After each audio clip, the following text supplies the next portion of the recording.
des 4 protocoles d'entente entre le ministère de la Planification et de la Coopération externe, le ministère de la Santé publique et de la Population, le ministère de la Justice et de la Sécurité publique, le ministère à la Condition féminine et aux droits de la femme et le ministère des Affaires étrangères, du Commerce et du Développement du Canada. Mesdames, Messieurs, ces 4 protocoles d'entente portent sur 4 projets qui auront un impact positif sur les politiques publiques. La signature de ces protocoles d'entente témoigne de l'importance de la relation entre Haïti et le Canada qui s'est renforcée depuis 1954, notamment à travers la mise en œuvre de projets et la présence d'une importante communauté haïtienne composée de professionnels et d'étudiants au Canada. Le Canada reste un partenaire privilégié d'Haïti et comme toujours, les secteurs clés financés par le Canada sont directement alignés à nos priorités. La présence des ministres impliqués dans ces projets témoigne également de l'intérêt du gouvernement tout entier pour la réussite du processus. L'exercice de ce matin est d'une importance capitale puisqu'il s'agit d'une initiative inscrite dans le partenariat et les relations stratégiques qui lient la République d'Haïti au Canada, dont l'engagement de longue date envers Haïti le positionne en tant qu'un des principaux donateurs bilatéraux en termes d'engagement et de décaissement. Je rappelle avec plaisir également que la République d'Haïti est l'un des plus grands bénéficiaires de l'aide canadienne dans les Amériques. Monsieur l'ambassadeur, le gouvernement haïtien est pleinement conscient des enjeux du mode de coopération actuel avec ses partenaires. Aujourd'hui encore, alors que le monde n'est pas sorti complètement de la pandémie Covid-19, déjà nous commençons à subir les conséquences de la guerre russo-ukrainienne. Au-delà des discours, c'est par les actes que les partenaires techniques et financiers peuvent nous convaincre que nos priorités sont les leurs. Cette cérémonie d'aujourd'hui est un signal positif et un pas dans ce sens. Ainsi, c'est avec beaucoup de plaisir et certainement avec un sentiment de satisfaction que nous nous apprêtons à signer au nom de la République d'Haïti ces 4 protocoles d'entente d'un montant totalisant 20 417 820 $50 canadiens. Monsieur l'ambassadeur, pris dans leurs différentes composantes, les 3 projets ayant rapport à la santé, les droits sexuels et reproductifs toucheront environ 200 000 jeunes femmes et hommes entre 15 à 24 ans et de manière indirecte, ils généreront des emplois pour les professionnels de la santé tels médecins, gynécologues, sages-femmes, agents de santé communautaires polyvalents et des organisations communautaires de base. Tandis que le projet d'appui à une meilleure intégration des femmes dans la PNH entend fournir un accompagnement à 200 femmes durant tout le processus menant à leur recrutement au sein de la police.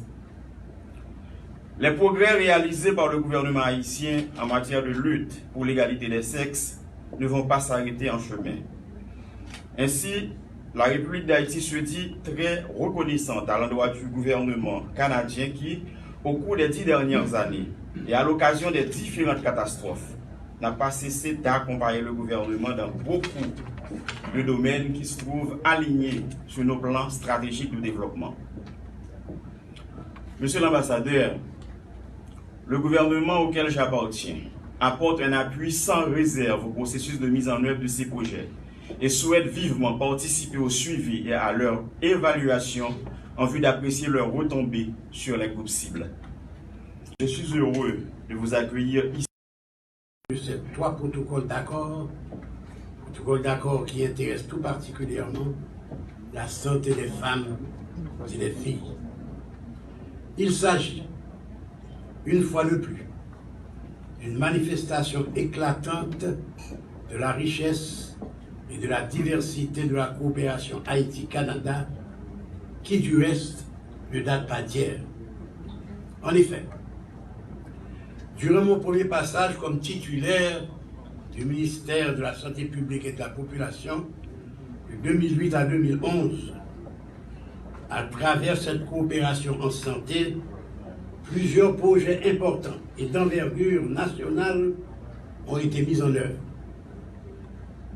Nous citerons notamment les projets d'appui au renforcement des capacités, le parc, d'appui au développement du système de santé, PADES, le projet d'appui au programme élargi de vaccination, PAPEV, le projet PALI, et bien sûr, je pourrais mentionner bien d'autres encore, comme l'hôpital des Gonaïves et l'hôpital de Jacmel. Revenu au ministère en novembre dernier, tout récemment, le 18 février 2022, nous étions à Limonade, accompagnés des représentants du Canada pour l'inauguration de la faculté de sage-femme.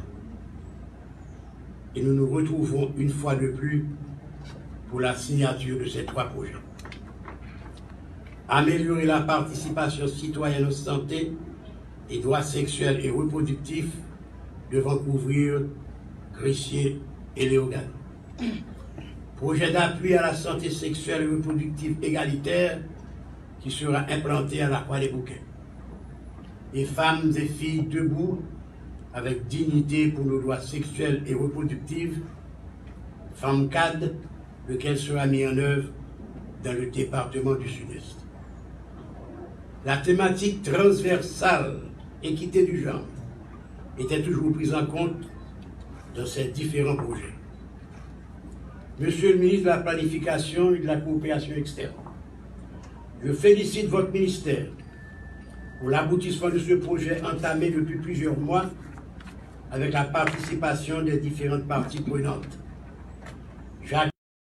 2022, lors d'une importante conférence ministérielle sur Haïti, dont le Canada avait été l'hôte, le ministre du Développement international du Canada avait annoncé une contribution financière canadienne de 50,4 millions de dollars canadiens en soutien à 9 nouvelles initiatives en Haïti. Ces initiatives doivent appuyer la sécurité, le développement d'une meilleure santé sexuelle et reproductive pour les femmes et les filles, et la croissance économique inclusive et les besoins humanitaires en Haïti.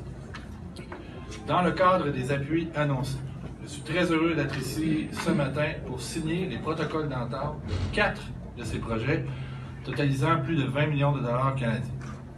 L'événement d'aujourd'hui est l'aboutissement d'un processus entamé avec le gouvernement via le ministère de la Planification et de la Coopération externe, MPCE, depuis plusieurs semaines. Nous sommes finalement très heureux de ce dénouement positif. Mesdames et messieurs, 3 de ces projets d'un montant de plus de 17,4 millions de dollars canadiens concernent le secteur de la santé, une des priorités de la coopération canadienne en Haïti. Il s'agit des projets suivants. Premièrement, le projet Améliorer la participation citoyenne en santé et droits sexuels et reproductifs, mis en œuvre par la Fondation Jules et Paul-Émile Léger et Connexion Justice sociale. Le second s'appelle Appui à la santé sexuelle et reproductive égalitaire, dont les agences d'exécution sont la Fondation Paul-Gérin-Lajoie, l'Association canadienne des sages-femmes, la Société des obstétriciens et gynécologues du Canada. Le troisième projet se nomme Femmes et filles debout avec dignité pour nos droits sexuels et reproductifs, mis en œuvre par CARE Canada, le Centre de coopération internationale en santé et développement, ainsi qu'Avocats sans frontières Canada. Ces projets s'alignent entièrement sur la politique du ministère de la Santé publique et de la population en matière de santé sexuelle et reproductive. Le quatrième projet, intitulé « Projet d'appui à une meilleure intégration des femmes dans la police nationale d'Haïti », d'un budget d'environ 3 millions de dollars, un peu plus de 3 millions de dollars, pardon, est en lien avec le plan stratégique 2017-2022 de l'APNH. Il vise à augmenter la présence et la rétention des femmes au sein de l'APNH.